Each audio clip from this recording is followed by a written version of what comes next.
Hey, this is Meredith's husband. I've got some SEO advice for you, but I'm going to keep it really simple so that you can understand it, so it makes sense, and most importantly, so you can actually use it.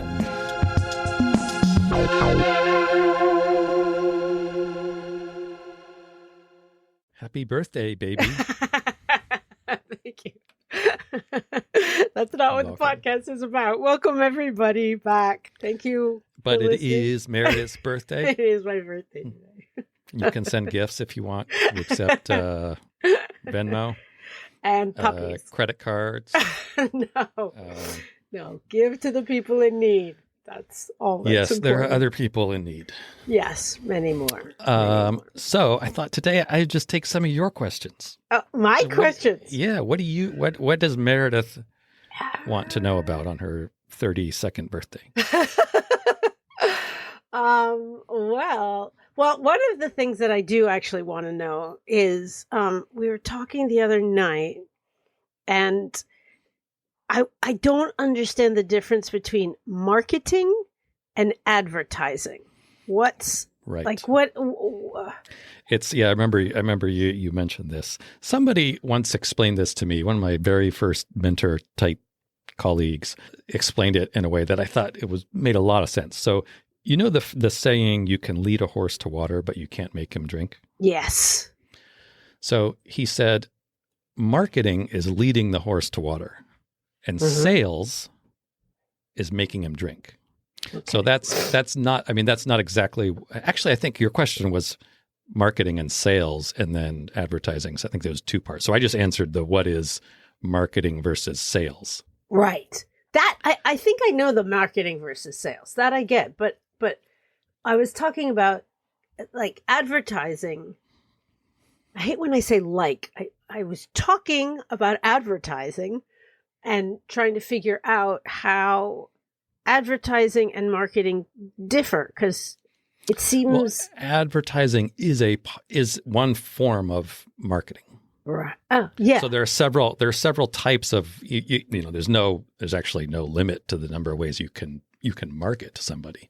Marketing to somebody is just getting their attention, bringing them to water, getting them to look at your product or your service or whatever it is you're selling, getting their attention. Okay. For and sometimes advertising does that. Like 50 years ago, advertising, I don't know if marketing was even a thing. It was just advertising. Right. That's what I, ads. Yeah. And I think that's why I'm confused, because you say, what do you do? And they go, oh, I work in advertising. What do you do? Oh, I work in marketing. And I'm just. I can give you some examples. So, there are many ways to market a website. You can do email, right? Mm-hmm. You can do email marketing. That's a way to get people to your site. That's not advertising. That's marketing. Right. You can do social media. Now, you can run ads in social media, but you can also do the organic side, the free side. And so search engines are the same way. So there are two halves. Like let's first take search engines. Search engine marketing consists of two parts. There's the organic part, the SEO, where if somebody clicks on your website, you don't pay anything. And then there's the PPC, the pay per click side. That's the advertising side. That's when if they click on your website from Google, you're going to pay $2 or $5 or whatever the rate is. Now, both of those things are considered search engine marketing, but only one of them is advertising. So when you say marketing, I'm in marketing. Usually, advertising can fall under that umbrella. It doesn't always, I guess. It depends on the company. Mm-hmm. But if somebody says they're in advertising, that's different than being in marketing. Okay. Does that help? Does that make any sense? So let's take social media. You can post every day on all these social media platforms and get lots of attention that way. Mm-hmm. That's marketing, right? Yeah. And also on social media, on those same platforms, you can buy ads. Right.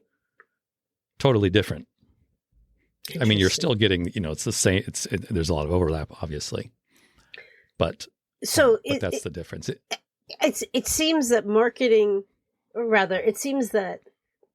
advertising you pay for, but you also pay for marketing. Do you pay for marketing with time and advertising with money?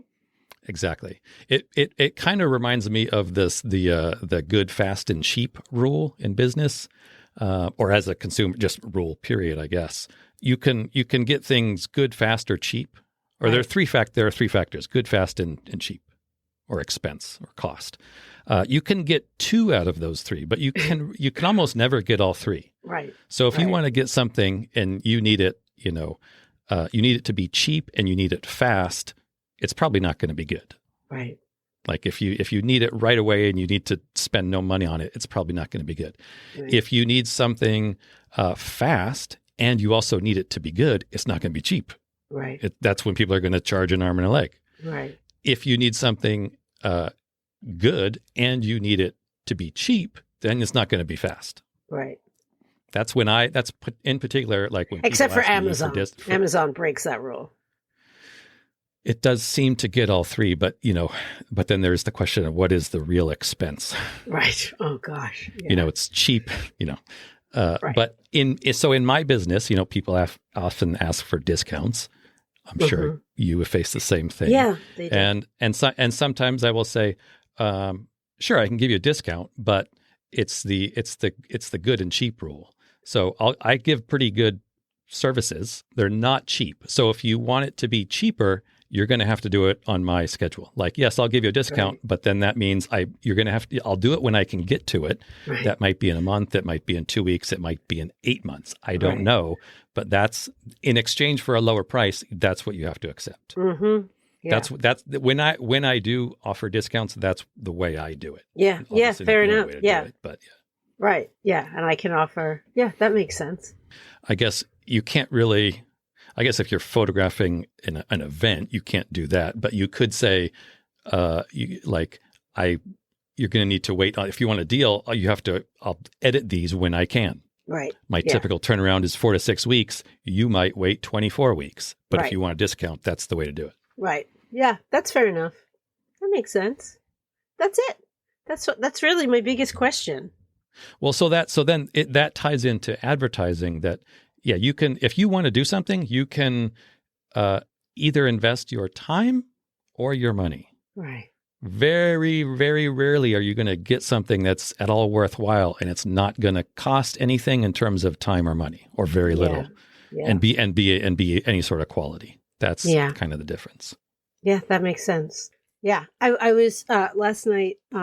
So I was taking this class from Illuminate classes called Raising a Family Business that Posey Quarterman teaches on the Illuminate platform.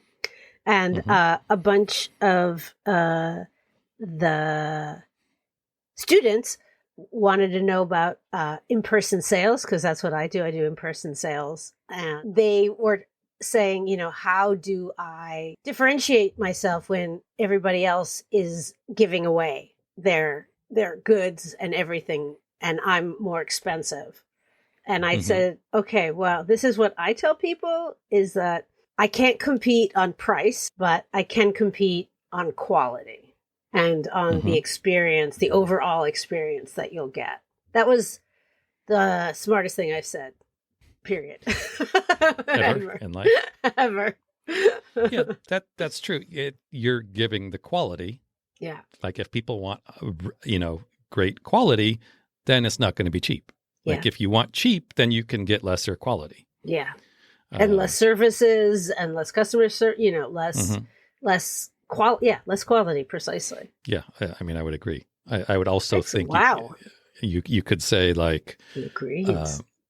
I mean, you could just say that's, I've been working years to perfect my services and continually am. Yes. I mean, I invest a lot in trying to perfect my services. Yeah. You could just be really blunt also and just say like, better costs more. I could. I'd sound like I'd come across as an asshole. Yes. Yeah. Well, I mean, that's the message. That's the message you want to convey, but yeah. You've said it in a better way.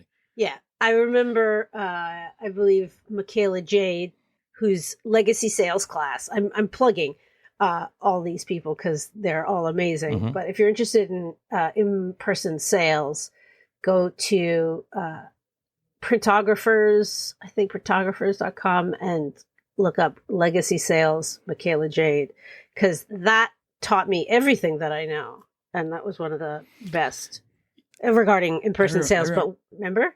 I remember when you started doing in-person sales that your sales per client went like tripled, or it was insane, ridiculous. Yeah. But she said, you're not gonna walk into Tiffany's and ask for a discount, right? But people feel that they have the entitlement to ask artists because it's just time, exactly. Right? To give them a discount just because somebody else charges less. Yes. And they say, I'll just go to that person. And I say, you are more than welcome to choose whoever you wish. Yeah. I often use the Apple versus other computer analogy. Apple, Macs cost more. Yeah. They're perceived as being better. You could also say, I'm happy to give you some of my, existing and past clients, and you can call them and ask if they feel it was worth it in the end. Oh, that's a great idea. There you go. There's that nugget. That's a great one. Now, if I just have to remember it. Yeah, well, you got to, polish that, work on the phrasing of that a little bit. But you can say something like, I focus on making my clients happy in the end. And it means that somehow that's going to cost more, but you're more than you're more than happy. I'll give you some of my clients, and you can contact, ask the other photographer who's much cheaper, if they can share some of their client contact with you. That's probably going too far. But, I think that's pretty true. I'm not competitive that way. Like, see, look at their work compared to mine, because that's not the case. Because the client may very well be looking for more of that other person's style, and that's something I can't compete on. Also, but you remember, I figure at this point, if they're talking to you, they like your style. Yeah. At this point. But you remember, and I said this last night, when people would come up to, when I went to a meetup of children photographers in the city, and they all said, you have to raise your prices. And at the time, I thought that was a compliment, not realizing, I'm the one being the asshole.